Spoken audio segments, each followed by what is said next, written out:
ತಿರುಚಿಟ್ರಂಬಲಂ. ಓಂ ಶಿವಾ ತಿರುಚಿಟ್ರಂಬಲಂ.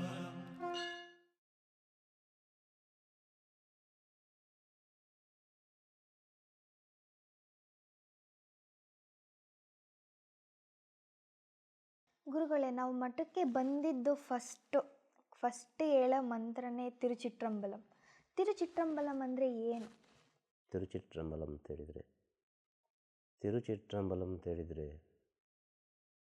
ಅಂತರಾತ್ಮದಿಂದ ಮಾಡುವ ನಮಸ್ಕಾರ, ಆತ್ಮ ನಮಸ್ಕಾರ ಅಂತ ಹೇಳೋದು. ಎಲ್ಲಿ? ಈ ಭೌತಿಕ ಪ್ರಪಂಚದಲ್ಲಿ. ಇಲ್ಲಿಂದ ಹೋಗಬೇಕು ನಾವು, ಗೊತ್ತಾಯ್ತಾ? ಇದಕ್ಕೆ ಮುಖ್ಯವಾಗಿ ಎಲ್ಲರಿಗೂ ಹೇಳಬೇಕು ಅಂದರೆ ಇದು ಆತ್ಮ ನಮಸ್ಕಾರ. ಈಗ ಮನಸ್ಸಿನಿಂದ ಕೆಲವರು ನಮಸ್ಕಾರವನ್ನು ಹೇಳ್ತಾರೆ ಅಲ್ವಾ? ಅಂತರಾತ್ಮದಿಂದ, ಇನ್ನು ಮನಸ್ಸಿಂದ, ಇನ್ನು ತೋರಿಕೆಗೆ. ಅರ್ಥ ಆಯ್ತಾ? ತಿರುಚಿಟ್ರಂಬಲಂ ಅಂದರೆ ಅದು ತನ್ನ ಆತ್ಮವೇ ಅಷ್ಟು ಪ್ರೀತಿಯಿಂದ ನಿಮ್ಮನ್ನು ಸ್ವಾಗತಿಸ್ತಾ ಉಂಟು ಅಂತೇಳಿ ಅರ್ಥ. ಅದಕ್ಕೆ ಆತ್ಮ ನಮಸ್ಕಾರ ಅಂತ ಹೇಳೋದು ತಿರುಚಿಟ್ರಂಬಲಂ. ಹೇಳೋದತ್ತಾಯ್ತಾ? ಆ ನಮಸ್ಕಾರ ಹೇಳುವಾಗ, ತಿರುಚಿಟ್ರಂಬಲಂ ಅಂತ ಹೇಳುವಾಗ ಇನ್ನು ನಾವು ಆ ಭೌತಿಕವನ್ನು ಬಿಡಬೇಕು. ಅದು ಭೌತಿಕದಿಂದ ಆ ಕಡೆಗೂ ಹೋಗ್ತದೆ. ಅರ್ಥ ಆಯ್ತಾ ಅಲ್ವಾ? ಇನ್ನೂ ಎತ್ತರಕ್ಕೆ ಹೋಗ್ತದೆ. ನಮ್ಮ ಈ ಮಾಮೂಲು ಜೀವನವನ್ನು ದಾಟಿ ಅದು ಇನ್ನೂ ಮೇಲೆ ಹೋಗ್ತದೆ. ಅದು ಇನ್ನೂ ಮೇಲೆ ಹೋಗುವಾಗ ಆ ತಿರುಚಿಟ್ರಂಬಲಂ ಅಂತ ಹೇಳಿದರೆ ಅದೊಂದು ಗುರು ಮಂತ್ರ. ಅರ್ಥ ಆಯ್ತಾ? ಗುರು ಮಂತ್ರ ಅಂತ ಹೇಳಿದರೆ, ತಿರುಚಿಟ್ರಂಬಲಂ ಅಂತ ಹೇಳಿದರೆ ಸಕಲ ಜೀವರಾಶಿಗಳಿಗೆ ಹೋಗಿ ಸೇರ್ತದೆ. ಸಕಲ ಜೀವರಾಶಿಯಲ್ಲಿರೋದು ಒಬ್ಬನೇ, ಎಲ್ಲವೂ ಒಬ್ಬನಿಂದಲೇ ಆದ್ದು. ಆ ಒಬ್ಬನಿಗೆ ಹೋಗಿ ಮುಟ್ಟುತ್ತದೆ ಅದು ತಿರುಚಿಟ್ರಂಬಲಂ ಅಂತೇಳಿದರೆ. ಇನ್ನೂ ಸೂಕ್ಷ್ಮವಾಗಿ ಹೇಳಲಿಕ್ಕೆ ಹೋದರೆ ಈ ತಿರುಚಿಟ್ರಂಬಲಂ ಅಂತೇಳಿದರೆ ಜೀವನ್ಮುಕ್ತ ಮಂತ್ರ. ಅದೆಷ್ಟೋ ಋಷಿಮುನಿಗಳು, ಸಾಧುಗಳು, ಸಂತರು, ಸಿದ್ಧರು ಎಲ್ಲ ಹೇಳಿದಂಥ ವಿಚಾರ. ಈ ತಿರುಚಿಟ್ರಂಬಲಂ ಉಚ್ಚಾರಣೆಯಲ್ಲಿ ತನ್ನ ಒಳಗೆ ತನಗೆ ಅರಿವಿಲ್ಲದಂತೆ ಒಂದು ಜ್ಞಾನದ ಸ್ಥಿತಿಯನ್ನು ಕಂಡುಕೊಳ್ಳಲಿಕ್ಕಾಗ್ತದೆ. ಯಾಕೆ ಅಂತೇಳಿದರೆ ಅದು ತನ್ನಿಂದ ತಾನಾಗಿ ಕೇಚರಿ ಮುದ್ರೆಯನ್ನು ಹೊಂದುತ್ತದೆ. ನಾಲಿಗೆ ಮೇಲೆ ಮುಖವಾಗಿ ಹೋಗ್ತದೆ ತಿರುಚಿಟ್ರಂಬಲಂ ಅಂತ ಹೇಳುವಾಗ. ಕೆಲವು ಶಬ್ದಗಳು ಮಾತನಾಡುವಾಗ ಆ ಶಬ್ದಗಳು ನಮ್ಮ ನಾಲಿಗೆ ಅದು ಮೇಲಿನ ಭಾಗಕ್ಕೆ ಟಚ್ ಆಗಿಬಿಟ್ರೆ, ಅರ್ಥ ಆಯ್ತಲ್ವ? ಕೆಲವು ಶಬ್ದಗಳಿಗೆ ಟಚ್ ಆಗ್ತದೆ. ಹಾಗೆ ತಿರುಚಿಟ್ರಂಬಲಂ ಅಂತ ಹೇಳುವಾಗ ಅದು ಆ ನಾಲಿಗೆ ತನ್ನಿಂತಾನಾಗಿ ಕೇಚರಿ ಮುದ್ರೆ ಅಂತ ಹೇಳೋದು, ಮೇಲೆಗೆ ಟರ್ನ್ ಆಗ್ತದೆ. ಅದು ಬಹಳ ಒಳ್ಳೆಯ ಸ್ಥಿತಿ. ಅದು ತನ್ನ ಒಳಗಿರುವ ಅನೇಕ ರೀತಿಯ ವಿಚಾರಗಳನ್ನು ತನ್ನಿಂದ ತಾನಾಗಿ ಅದು ಕಂಟ್ರೋಲ್ಗೆ ತರ್ತದೆ. ಯಾವುದು? ಈ ಕೇಚರಿ ಮುದ್ರೆ ಎಂಬುದು. ಹೇಳೋದತ್ತಾಯ್ತಾ? ಇನ್ನೂ ತಿರುಚಿಟ್ರಂಬಲಂ ಅಂತ ಹೇಳಿದರೆ, ಇನ್ನೂ ಸೂಕ್ಷ್ಮವಾಗಿ ಹೇಳಲಿಕ್ಕೆ ಹೋದರೆ ತಿರುಚಿಟ್ರಂಬಲಂ ಅಂತ ಹೇಳಿದರೆ ಪಂಚಭೂತಗಳದು ಸಮ್ಮಿಲನ. ಅರ್ಥ ಆಯ್ತಾ? ಪಂಚಭೂತಗಳ ಸಮ್ಮಿಲನ ತಿರುಚಿಟ್ರಂಬಲಂ. ಆ ಪಂಚಭೂತಗಳಿಗೆ ಸಂಬಂಧಪಟ್ಟು, ಪಂಚಭೂತಗಳು ಹೇಗೆ ಸೃಷ್ಟಿ ಆಯಿತು? ಪಂಚಭೂತಗಳು ಅಂದರೆ ಸೃಷ್ಟಿ ಆಗಬೇಕಲ್ಲ, ಪಂಚಭೂತದಿಂದಲೇ ಎಲ್ಲವೂ ಸೃಷ್ಟಿ. ನಾವೆಲ್ಲ ಪಂಚಭೂತದಿಂದಲೇ ಸೃಷ್ಟಿ. ಈ ಪಂಚಭೂತ ಎಲ್ಲಿಂದ ಸೃಷ್ಟಿ ಆಯಿತು? ಅದಕ್ಕೊಂದು ಬೇಕು ಸೂಕ್ಷ್ಮ ಅಲ್ವಾ? ಆ ಸೂಕ್ಷ್ಮ ಹೋಗುವಾಗ ಎಲ್ಲಿ ಹೋಗ್ತದೆ ಗೊತ್ತಾ? ಶಿವಶಕ್ತಿ ಹತ್ರ ಹೋಗ್ತದೆ ಅದು. ಶಿವಶಕ್ತಿ ಅಂದರೆ 2 ಎನರ್ಜಿ. ಅರ್ಥ ಆಯ್ತಾ? 2 ಎನರ್ಜಿಗೆ ಶಿವಶಕ್ತಿ ಅಂತೇಳಿ ಮೂಲ ಶಕ್ತಿ. ಆ ಶಿವಶಕ್ತಿ ಒಂದು ಎನರ್ಜಿಯ ಒಳಗಿತ್ತು. ಹೇಳೋದರ್ಥ ಆಯ್ತಾ? ಶಿವಶಕ್ತಿ ಒಂದು ಎನರ್ಜಿಯ ಒಳಗಿತ್ತು. ಆ ಒಂದು ಎನರ್ಜಿಗೆ ಹೆಸರು ಉಂಟಲ್ವ, ಎಲ್ಲ ಶೂನ್ಯ. ಆ ಶೂನ್ಯದ ಒಳಗಿನಿಂದ ಬಂದದ್ದು ಅನಂತವಾಗಿ ಬೆಳೀತು, ಇನ್ನೂ ಸಹ ಬೆಳೀತಾನೇ ಉಂಟು. ಆಗ ಶೂನ್ಯ ಬಿಂದು ಅಂತ ಹೇಳೋದು ಅದಕ್ಕೆ. ಆ ಬಿಂದು ಎಂಬುದೇ ತಿರುಚಿಟ್ರಂಬಲಂ, ಮೂಲವಾಗಿ ಹೋಗುವಂಥ ವಿಚಾರ. ಋಷಿಮುನಿಗಳು ಈ ಪ್ರಪಂಚದಲ್ಲಿ ಆದಿಗುರು ಅಂತ ಹೇಳುವವರು, ಇನ್ನು ಎಂತ ಹೇಳೋದು, ಯಾವುದೇ ರೀತಿಯ ಇದಿಲ್ಲ, ಎಂತ ಮೊದಲ ಸ್ಥಿತಿ ಅಂತ ಇಟ್ಟುಕೊಳ್ಬೋದು. ಮಾನವ ಪರಿಪೂರ್ಣ ಆದ ಮೊದಲ ಸ್ಥಿತಿ ಅಂತ ಇಟ್ಟುಕೊಳ್ಬೋದು, ಮೊದಲ ಮಾನವ ಅಂತ ಇಟ್ಟುಕೊಳ್ಬೋದು, ಒಂದು ಋಷಿ ಅಂತ ಇಟ್ಟುಕೊಳ್ಬೋದು.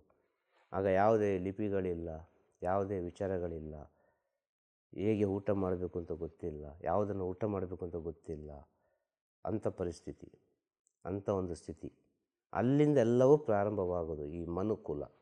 ಈ ಮನುಕುಲ ಆಗಬೇಕು ಅಂತೇಳಿದರೆ ಎಷ್ಟೋ ಜನ್ಮ ಇತ್ತು ಹಿಂದೆ.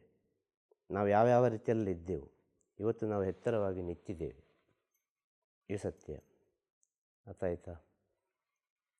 ಆಗ ಆ ಹಿಂದೆ ಇರುವ ಎಲ್ಲ ವಿಚಾರ ಉಂಟು, ಎಲ್ಲ ಜನ್ಮ ಜನ್ಮ ಜನ್ಮ ಜನ್ಮ ಜನ್ಮ ಎಲ್ಲ ಉಂಟು.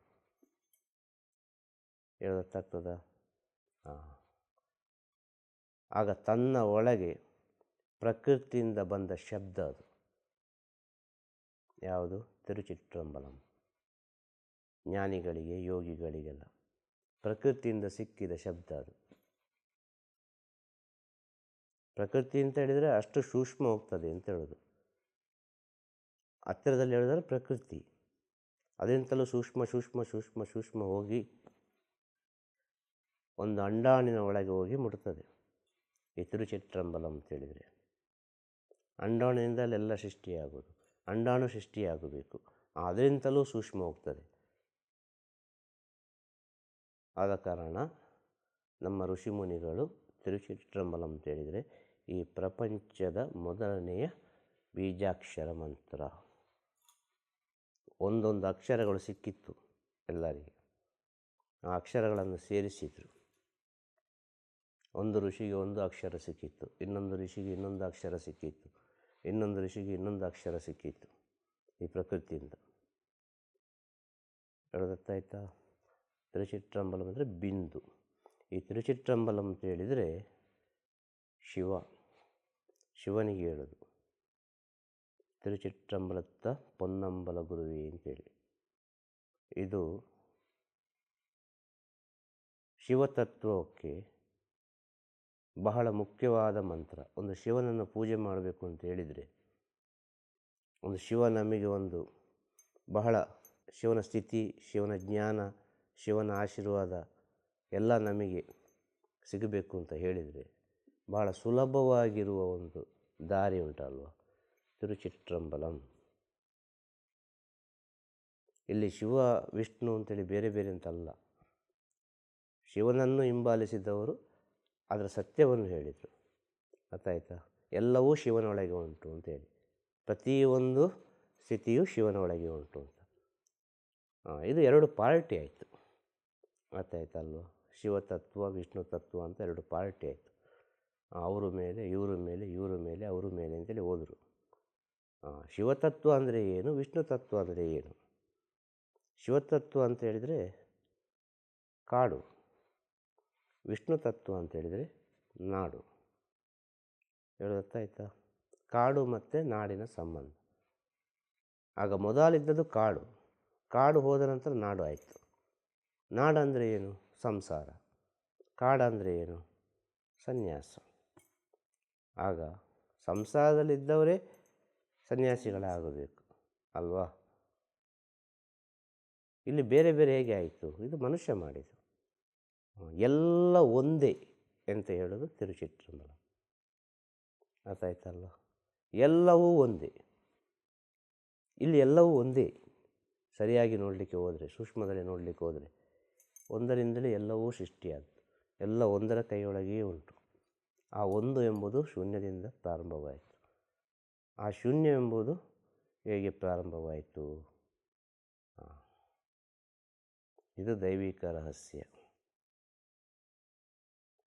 ಅಲ್ಲಿವರೆಗೆ ಹೋಗಲಿಕ್ಕೆ ಆಗೋದಿಲ್ಲ. ಅಲ್ಲಿವರೆಗೆ ಹೋದರೆ ಮುಗೀತು, ಮತ್ತು ಎಂಥದ್ದು ಅಂತ ಇಲ್ಲ. ಅದನ್ನು ಹೇಳಲಿಕ್ಕೆ ಸಾಧ್ಯ ಇಲ್ಲ, ವರ್ಣನೆ ಮಾಡಲಿಕ್ಕೆ ಸಾಧ್ಯ ಇಲ್ಲ. ಅರ್ಥ ಆಯ್ತಾ? ಹಾಗೆ ತಿರುಚಿಟ್ರಂಬಲಂ ಅಂತೇಳಿದರೆ ಎಲ್ಲ ಸಕಲ ಜೀವರಾಶಿಗಳಿಗೆ ಹೋಗಿ ಸೇರ್ತದೆ. ಸರ್ವಸಾಧಾರಣ ಮನುಷ್ಯನ ರೂಪದಲ್ಲಿ ಹೇಳೋದಾದರೆ ಆತ್ಮ ನಮಸ್ಕಾರ. ಈ ಭೂಮಿಲಿ ತುಂಬ ಜೀವರಾಶಿಗಳಿದಾವಲ್ಲ, ಆ ಅಷ್ಟು ಜೀವರಾಶಿಗಳಲ್ಲೂ ದೇವರಿದೆ ಅಂತ ಅಂತಾರಲ್ಲ, ಅದೆಂಗೆ? ಎಲ್ಲ ಪ್ರಾಣಿ ಜೀವರಾಶಿಗಳಲ್ಲಿ ದೇವ್ರು ಹೆಂಗಿರ್ತಾನೆ? ಹೆಂಗೆ ಖಂಡಿತವಾಗಿ. ಇರೋಕ್ಕೆ ಸಾಧ್ಯ? ಹೆಂಗೆ ಇರಲಿಕ್ಕೆ ಸಾಧ್ಯ? ದೇವರು ಅಷ್ಟು ಜೀವರಾಶಿಗಳಲ್ಲಿ. ಈ ದೇವರು ಅಂದರೆ ಏನು ಅಂತ ನಾವು ತಿಳಿದುಕೊಳ್ಬೇಕು ಮುಖ್ಯವಾಗಿ. ಅರ್ಥ ಆಯ್ತಾ? ದೇವರು ಅಂದರೆ ಏನು ಅಂತೇಳಿ. ದೇವರು ಅಂದರೆ ಪರಮಾತ್ಮ ಅಲ್ವಾ? ಪರಮಾತ್ಮ ಅಂದರೆ ಭಗವಂತ, ದೇವರು. ಅರ್ಥ ಆಯ್ತಾ? ಎಲ್ಲರ ಆತ್ಮದಲ್ಲಿರೋದು ಅವನೇ ಪರಮಾತ್ಮ. ಆದ ಕಾರಣ ಅವನಿಗೆ ಪರಮಾತ್ಮ. ಎಲ್ಲರ ಆತ್ಮ, ಎಲ್ಲ ಜೀವರಾಶಿಗಳು, ಎಷ್ಟು ಜೀವರಾಶಿಗಳುಂಟು ಅಷ್ಟು ಜೀವರಾಶಿಯಲ್ಲಿ ಇರೋದು ಆ ಪರಮಾತ್ಮ. ಅದು ಹೇಗೆ? ದೇವರು ಎಲ್ಲದರಲ್ಲಿ ಇರಲಿಕ್ಕೆ ಹೇಗೆ ಸಾಧ್ಯ ಅಲ್ವಾ? ದೇವರು ಎಂಬ ಒಂದು ಸ್ಥಿತಿಯಿಂದ ಪರಮಾತ್ಮ ಎಂಬ ಸ್ಥಿತಿ ಉಂಟಲ್ವ, ಆ ಸ್ಥಿತಿ ಒಂದು ಮಾಯೆಯನ್ನು ಸೃಷ್ಟಿ ಮಾಡಿತ್ತು. ಯಾವುದು? ಈ ಪರಮಾತ್ಮ ಎಂಬ ಸ್ಥಿತಿ. ಆ ಪರಮಾತ್ಮನಿಂದ ಮೊದಲು ಸೃಷ್ಟಿಯಾದ ವಿಚಾರವೇ ಮಾಯೆ. ಆ ಮಾಯೆ ಸುಮ್ಮನೆ ಸೃಷ್ಟಿಯಾಗಲಿಲ್ಲ.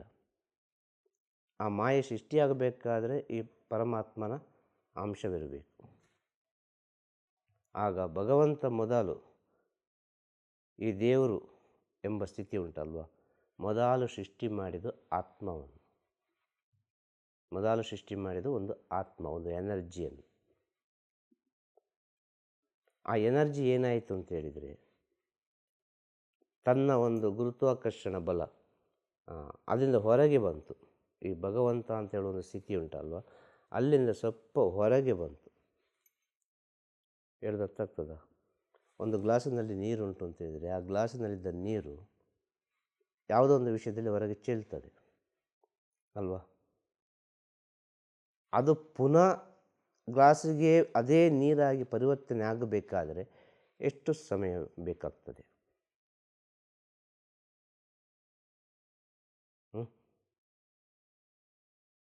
ಆ ನೀರು ಪುನಃ ಇದೇ ನೀರಾಗಿ ಪರಿವರ್ತನೆ ಆಗಬೇಕಾದರೆ ತುಂಬ ಸಮಯ ಬೇಕು ಅಲ್ವಾ?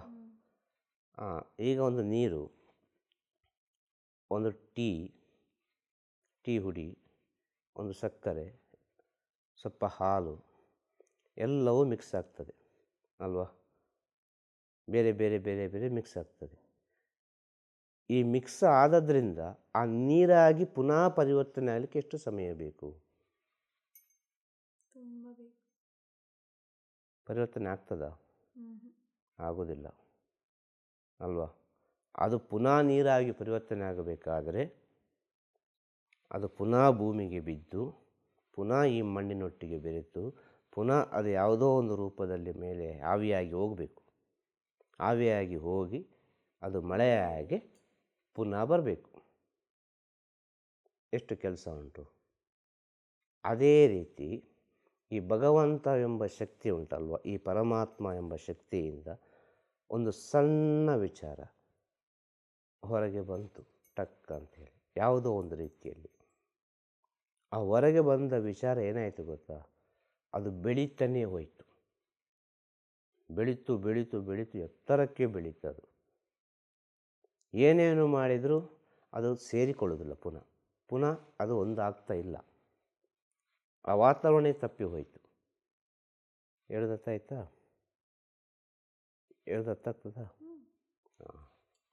ಅದು ಬೆಳೆದು ಬೆಳೆದು ಬೆಳೆದು ಹೋಗೋದು ಮಾಯೆ ಆಯಿತು. ಇದೆಲ್ಲ ಶಕ್ತಿ ಆಯಿತು, ಆತ್ಮಗಳಾಯಿತು. ಈ ಆತ್ಮಗಳನ್ನು ಪುನಃ ತನ್ನ ಒಳಗೆ ಸೇರಿಸಿಕೊಳ್ಳಬೇಕಾದರೆ ಈ ಭೂಮಿಗೆ ಬಿದ್ದ ರೀತಿಯಲ್ಲಿ, ಈಗ ಹೇಳಿದ ಒಂದು ಟೀ ಕಾಫಿ ಉಂಟಲ್ವ, ಅದೇ ರೀತಿಯಲ್ಲಿ ಆತ್ಮವನ್ನು ತನ್ನ ಒಳಗೆ ಸೇರಿಸಿಕೊಳ್ಬೇಕು ಪುನಃ ಅಂತ ಹೇಳುವಾಗ ಆ ಆತ್ಮಗಳಿಗೆ ಸಕಲ ರೂಪವನ್ನು ಕೊಟ್ಟುಬಿಟ್ಟ. ಹೇಳ್ದತ್ತಾಯ್ತಾ? ನನ್ನಿಂದಲೇ ನೀನು ಹೋದದ್ದು ಹೊರಗೆ, ನನಗೆ ನೀನು ಪಾಠ ಮಾಡ್ತಿ, ನಾನು ಎಷ್ಟು ಕದ್ರೂ ನೀನು ಬರೋದಿಲ್ಲ, ನೀನು ಬರಬೇಕು ಅಂತ ಹೇಳಿದರೆ ಎಲ್ಲವನ್ನು ಅನುಭವಿಸಿ ಬಾಯಿನು. ಸಕಲ ಜೀವರಾಶಿಗಳ ಕ್ರಿಮಿ ಕೀಟ ಎಲ್ಲ ಆಗಿ ನನ್ನಿಂದ ಹೊರಗೆ ಹೋದಿಯಲ್ಲ ನೀನು. ಈಗ ನಾನು ಕಲಿತಾ ಇದ್ದೆ, ನೀನು ಬರ್ತಾ ಇಲ್ಲ, ನೀನು ಬೆಳೀತಾ ಇದ್ದಿ, ನಾನು ನಾನು ನಾನು ಅಂತ ಬೆಳೀತಾ ಇದ್ದಿ. ಆಗ ನಾನು ನಾನು ಅಂತೇಳಿ ನೀನು ಬೆಳೆಯುವಾಗ ನಿನಗೆ ಸಕಲ ಜೀವರಾಶಿ ಅನುಭವ ಆಗಬೇಕು ಅಂತ ಹೇಳಿ ಎಲ್ಲ ರೂಪವನ್ನು ಸೃಷ್ಟಿ ಮಾಡಿಬಿಟ್ಟ ಭಗವಂತ. ಎಷ್ಟು ರೂಪ ಉಂಟು ಅಷ್ಟು ರೂಪವನ್ನು ಸೃಷ್ಟಿ ಮಾಡಿದ. ಅವನೇ ಇರೋದು. ಅರ್ಥ ಆಯ್ತಾ? ಆ ನಾನು ಎಂಬುದು ಸೃಷ್ಟಿ ಆಯಿತು ಅದರಲ್ಲಿ.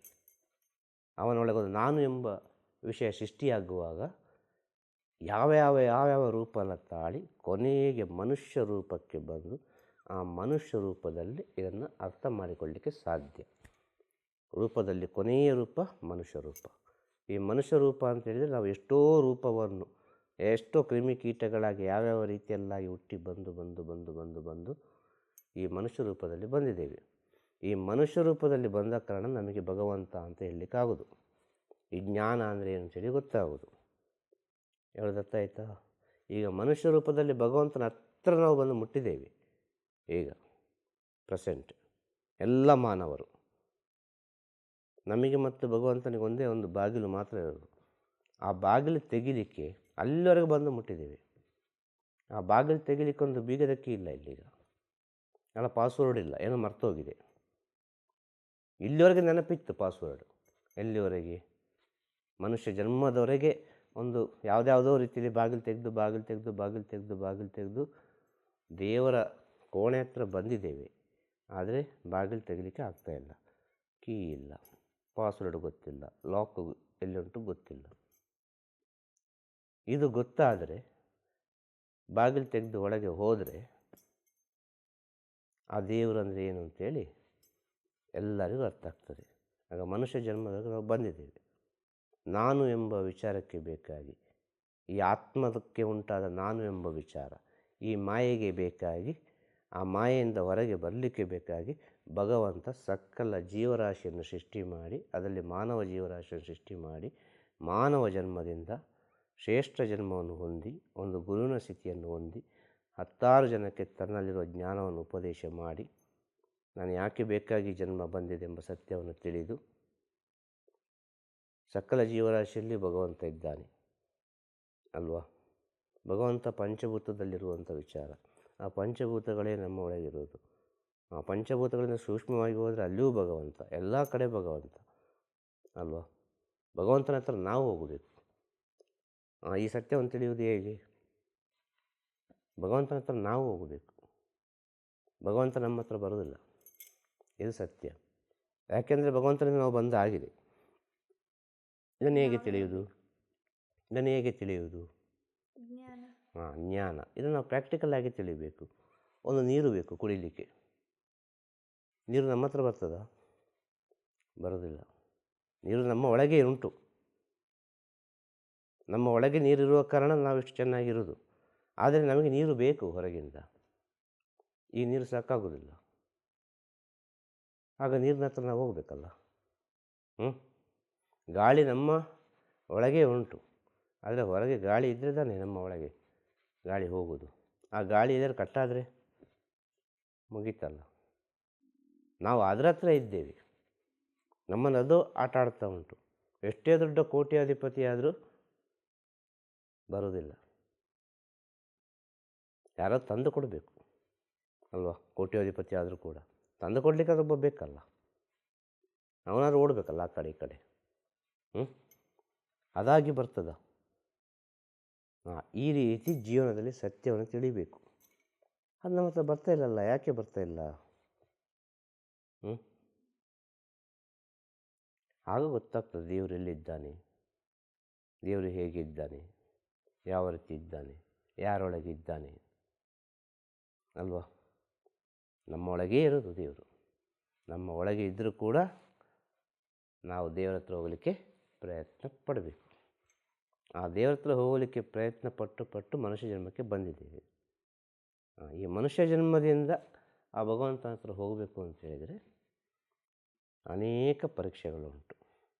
ಫೈನಲ್ ಎಕ್ಸಾಮ್ ಇದು, ಕೊನೆಯ ಪರೀಕ್ಷೆ ಮನುಷ್ಯ ಜನ್ಮ ಅಂತೇಳಿದರೆ.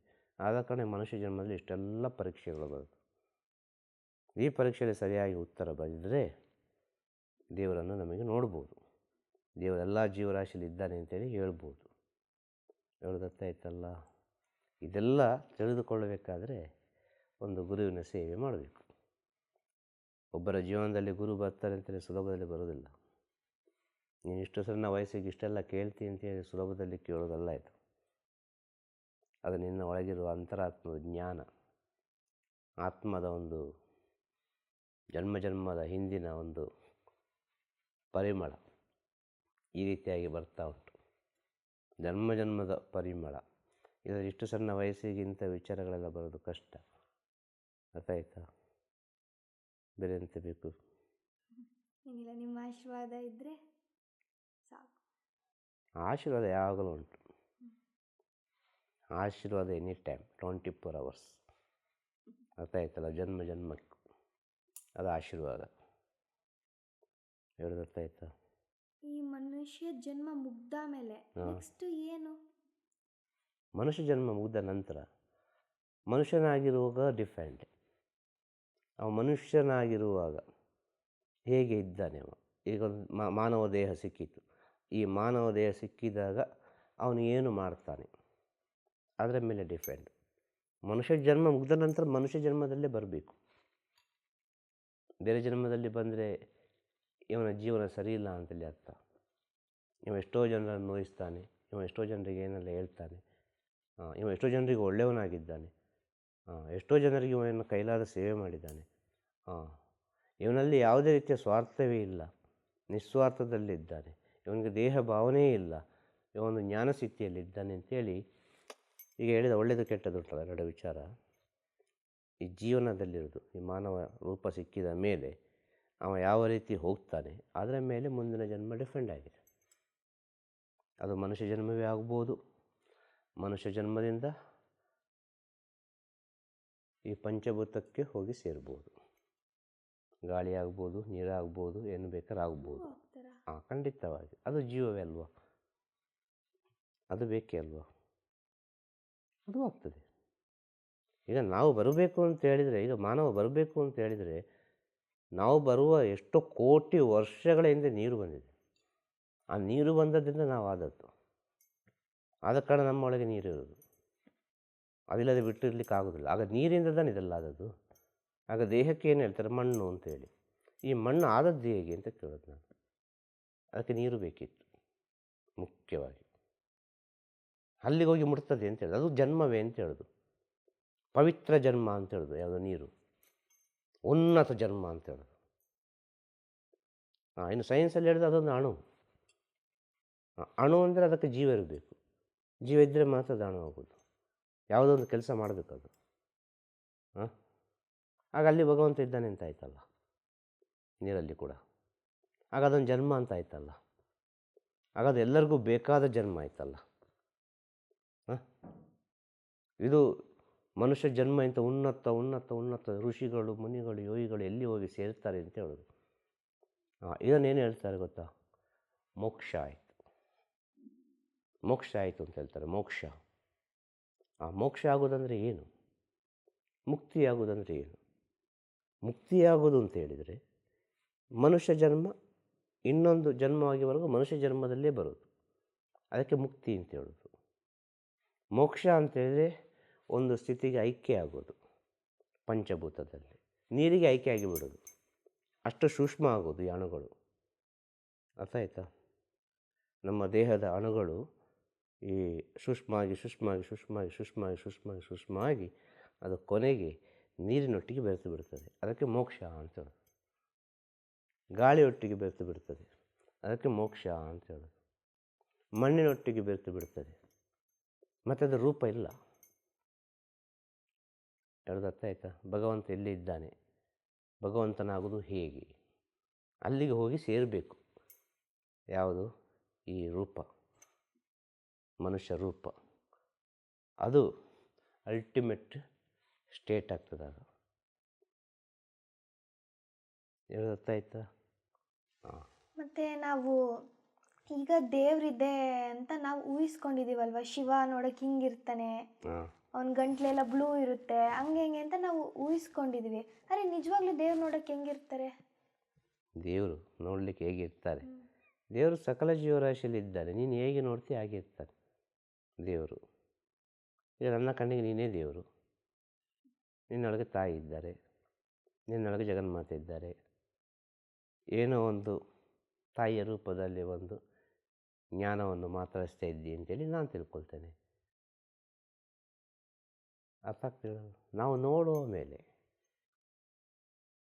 ಈಗ ನಾನು ನಿನಗೆ ದೇವರೇ ಅಂತ ಕೈ ಮುಗಿದ್ರೆ, ನಿಜವಾಗಿ ನನ್ನ ಆತ್ಮದಿಂದ ನಾನು ನಿನಗೆ ದೇವರೇ ಅಂತ ಕೈ ಮುಗಿದ್ರೆ, ಅಮ್ಮ ತಾಯಿ ಜಗನ್ಮಾತೆ ಅಂತ ನನಗೆ ಕೈ ಮುಗಿದ್ರೆ, ಖಂಡಿತವಾಗಿಯೂ ಆ ಜಗನ್ಮಾತೆಯೇ ಆಗ್ತೀನಿ.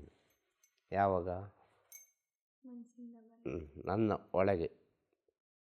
ಹೊರಗೆ ನೀನು ನಾರ್ಮಲ್ ಆಗಿರ್ಬೋದು, ನೋಡಲಿಕ್ಕೆ ಒಂದು ಮಗುವಿನಾಗೆ ಕಾಣ್ಬೋದು, ಒಂದು ಹುಡುಗಿಯಾಗಿ ಕಾಣ್ಬೋದು, ಅರ್ಥ ಆಯ್ತಲ್ಲ, ಒಂದು ಮಗಳಾಗಿ ಕಾಣ್ಬೋದು ಹೊರಗಿನ ಪ್ರಪಂಚದಲ್ಲಿ.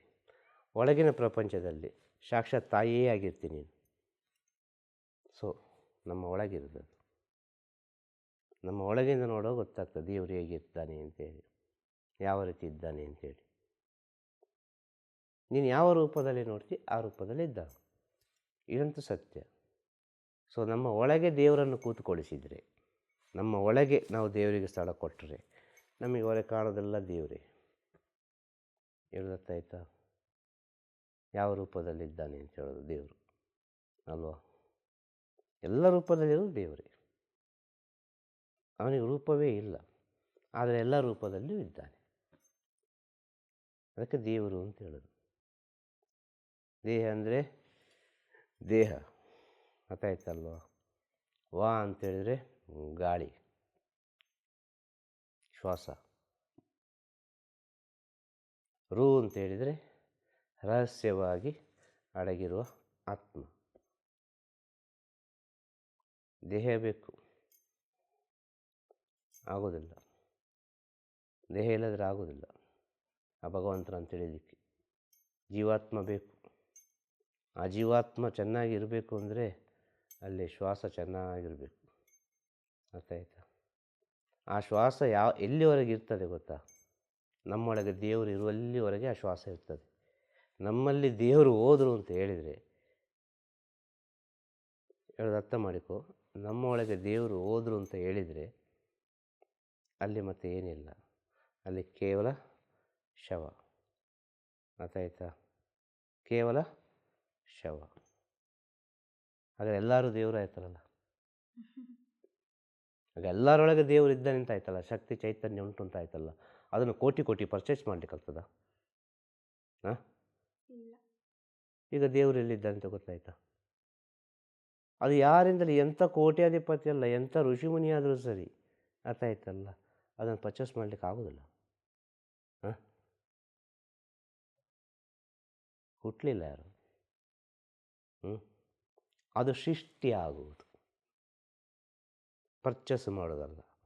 ದೇವರು ಅಂತಂದರೆ ಸೃಷ್ಟಿಯಾಗುವ ವಿಚಾರ. ಕ್ಷಣ ಕ್ಷಣ ಕೂಡ ಇಲ್ಲಿ ಸೃಷ್ಟಿಯಾಗ್ತಾ ಉಂಟಲ್ಲ, ಇದೆಲ್ಲ ದೇವರೇ. ಇದಕ್ಕೆ ಸೃಷ್ಟಿ ಅಂತ ಹೇಳೋದು. ಈಗ ಮಾತು ಯಾವುದೋ ಒಂದು ರೀತಿ ಸೃಷ್ಟಿಯಾಗ್ತಾ ಉಂಟು. ಈ ಸೃಷ್ಟಿಯಾಗ್ತಾ ಉಂಟು ಅಂತ ಹೇಳಿದರೆ ಇಲ್ಲಿ ದೇವರಿದ್ದಾನೆ ಅಂತೇಳಿ ಅರ್ಥ. ಹೇಳೋದು ಅರ್ಥ ಆಯ್ತಾ? ಹಾಗೆ ದೇವರು ಎಂಬುದು ತಗೊಳ್ಳೋದಲ್ಲ, ಅದು ಸೃಷ್ಟಿಯಾಗೋದು. ಆಗ ಸೃಷ್ಟಿಯಾಗೋದು ಅಂತ ಹೇಳಿದರೆ ಹೇಗೆ? ಈಗ ಸುಲಭದಲ್ಲಿ ತಗೊಳ್ಬೇಕು. ಸೃಷ್ಟಿಯಾಗೋದು ಅಂತ ಹೇಳಿದರೆ ಒಂದು ಗಂಡು ಹೆಣ್ಣು ಸೇರಿದರೆ, ಅರ್ಥ ಆಯ್ತಲ್ವ, ಸೃಷ್ಟಿಯಾಗ್ತದೆ. ಒಂದು ಮಗು ಜನನ ಆಗ್ತದೆ. ಇದನ್ನು ನಾವು ಸೂಕ್ಷ್ಮವಾಗಿ ತಗೊಳ್ಳುವಾಗ ಅದು ಶಿವಶಕ್ತಿಯಲ್ಲಿ ಹೋಗಿ ತಲುಪ್ತದೆ. ಅರ್ಥ ಆಯ್ತಾ? ಬೇರೆಲ್ಲಿ ಹೋಗುವುದಿಲ್ಲ. ಅದು ಶಿವನ ಹತ್ರ, ಶಕ್ತಿ ಹತ್ರ ಹೋಗಿ ನಿಲ್ತದೆ. ಆ ಶಿವಶಕ್ತಿಯಿಂದ ಈ ಪ್ರಪಂಚದಲ್ಲಿ ಎಲ್ಲವೂ ಸೃಷ್ಟಿಯಾಯಿತು ಅಂತ ಹೇಳೋದು. ಇದೆರಡು ಅಣುಗಳು ಸೂಕ್ಷ್ಮವಾಗಿ ಹೇಳಲಿಕ್ಕೆ ಹೋದರೆ. ಉತ್ತರ ಸಿಕ್ಕಿತ್ತ? ಶಿವ ಹೇಗೆ ಇದ್ದಾನೆ, ಶಿವ ಹೇಗೆ ಇದ್ದಾನೆ ಅಂತ ಹೇಳೋದು. ಶಿವನನ್ನು ನೋಡಿದವರಿಲ್ಲ, ಅರ್ಥ ಆಯ್ತಾ? ಶಿವನನ್ನು ಯಾರು ನೋಡಿದವರಿಲ್ಲ, ಶಿವನೇ ಇಲ್ಲ, ಇದು ಸತ್ಯ. ಆದರೆ ಶಿವ ಇದ್ದಾನೆ. ಅವ ಹೇಗೆ ಇದ್ದಾನೆ, ಯಾರೊಳಗಿದ್ದಾನೆ, ಈ ಪ್ರಪಂಚಕ್ಕೆ ಕೊಟ್ಟ ಒಂದು ರೂಪ. ಶಿವ ಅಂದರೆ ಅಗ್ನಿ ತತ್ವ. ಅಗ್ನಿ ಅಂದರೆ ಘೋರ, ಅಗ್ನಿ ಅಂದರೆ ಎಲ್ಲವನ್ನೂ ಸುಡುವುದು ಅಲ್ವಾ. ಆಗ ಶಿವತತ್ವವನ್ನು ಅರ್ಥವರು ತಿಳಿದವರು ಏನು ಹೇಳಿದರು ಗೊತ್ತಾ? ಭಸ್ಮ ಧಾರಣೆ ಮಾಡಿದರು, ಭಸ್ಮವನ್ನು ಹಚ್ಚಿಕೊಂಡರು.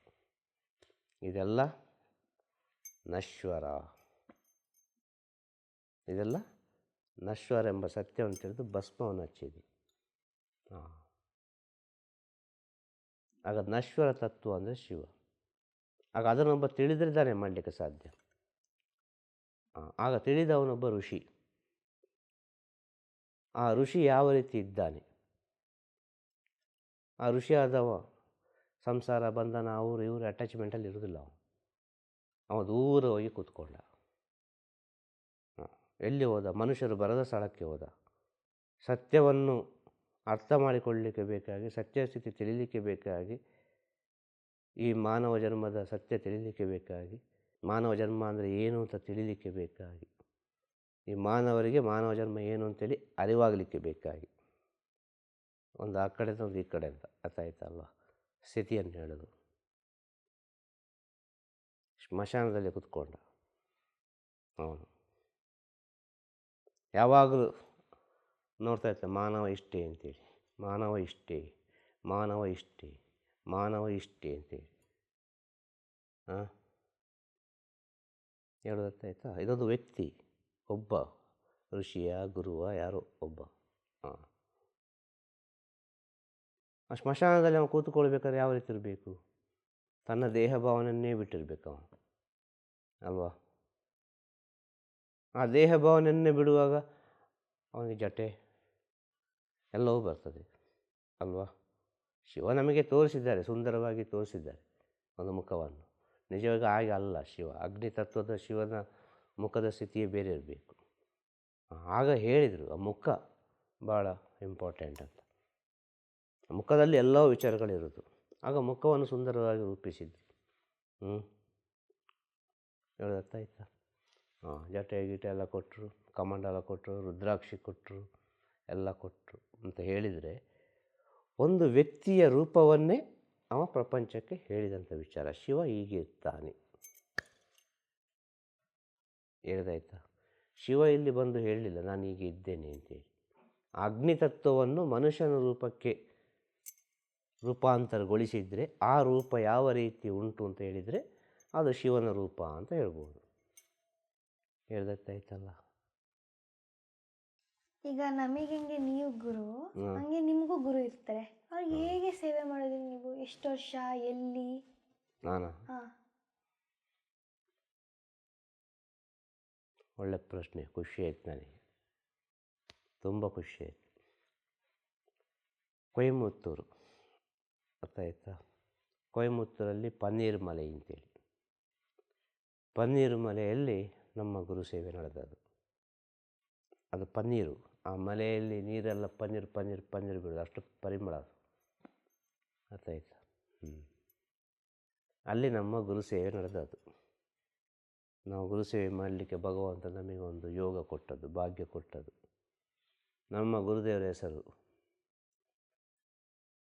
ಮರದಮಲೈ ಮಹಾಮುನಿ ಬ್ರಹ್ಮಶ್ರೀ ರುದ್ರವೇಲ್ ಗುರುದೇವರು ಅಂತೇಳಿ. ಅರ್ಥ ಆಯ್ತಾ? ಇವರು ನಮಗೆ ಕುಲಗುರು. ಕುಲಗುರು ಅಂದರೆ ನಾನು ಸಣ್ಣ ಮಗುರುವಾಗಲೇ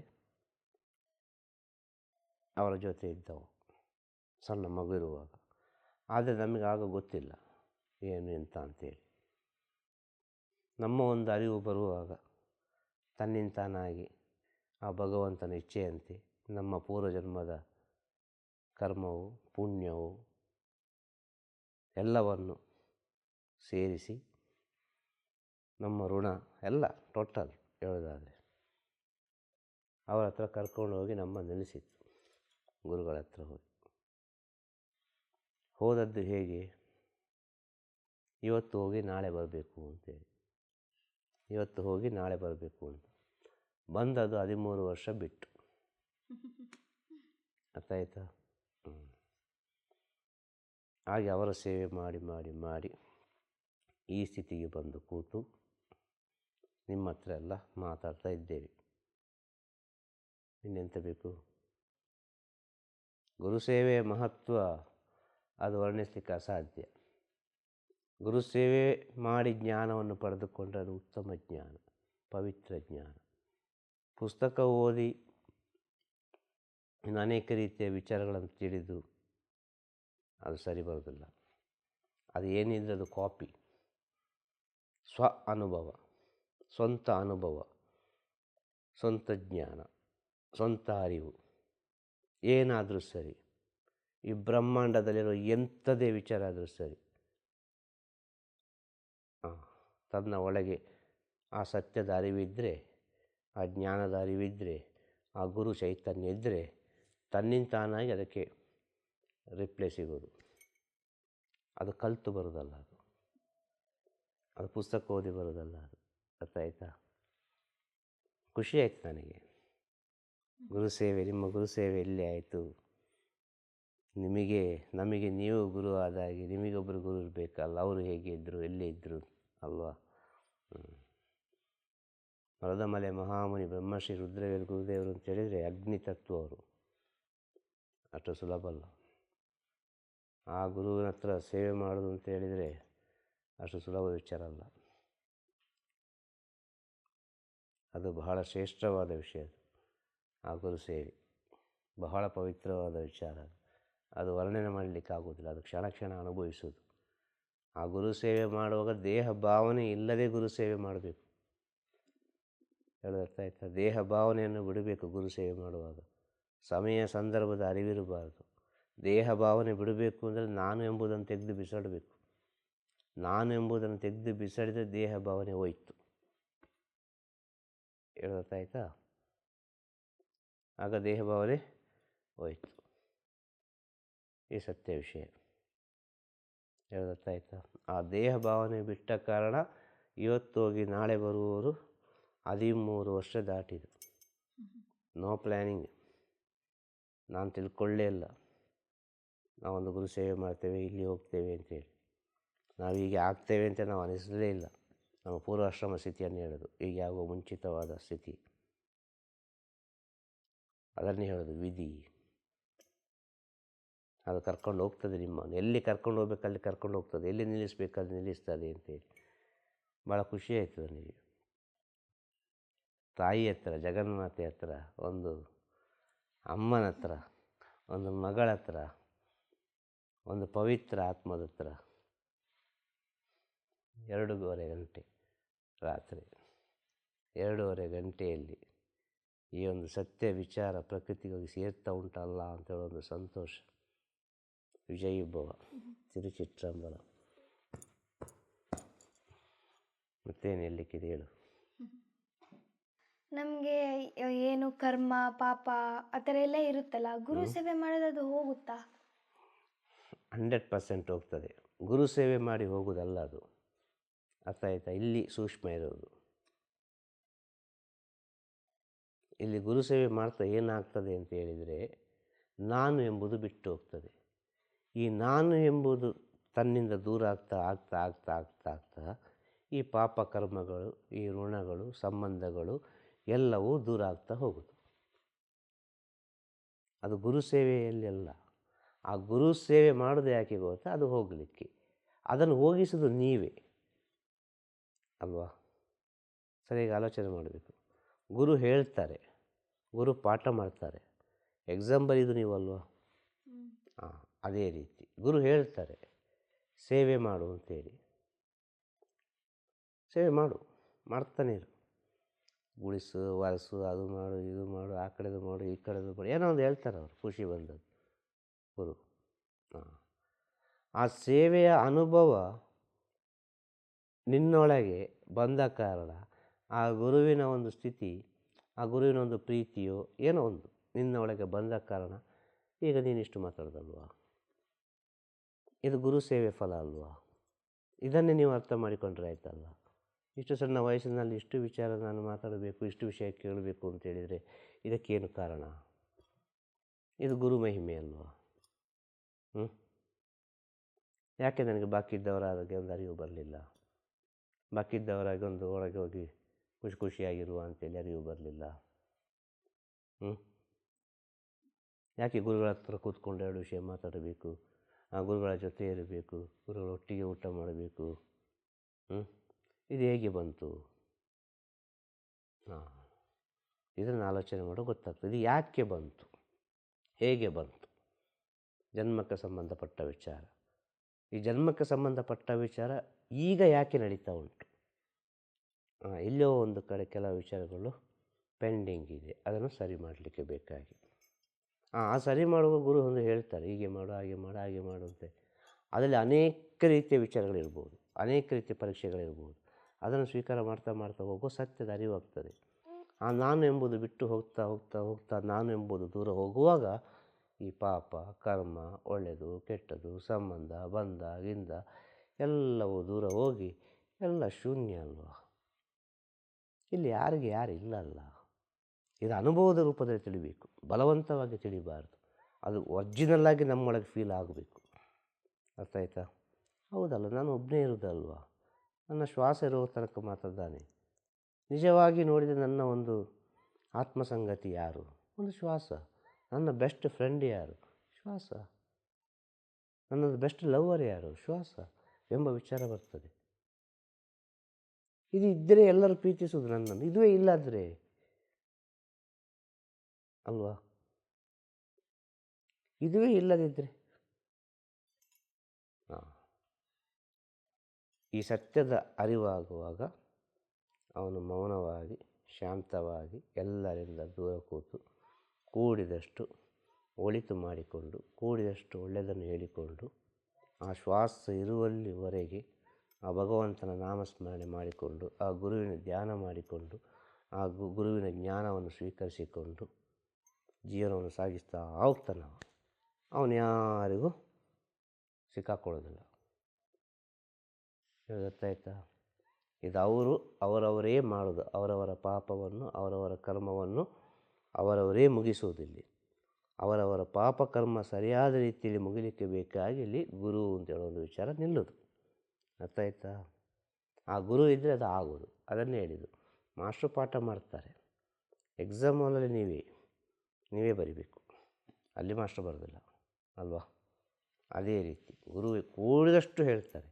ಎಷ್ಟು ಕೂಡ್ತದೆ, ಎಷ್ಟು ದಾರಿ ಉಂಟು, ಎಷ್ಟು ಸುಲಭ ಉಂಟು, ಅಷ್ಟು ಸುಲಭದಲ್ಲಿ ಹೇಳಿಬಿಡ್ತಾರೆ. ಹೀಗೇ ಹೋಗಪ್ಪ ಅಂತೇಳಿ ಹೋಗಲಿಕ್ಕೆ ಪ್ರಯತ್ನ ಪಡಬೇಕು.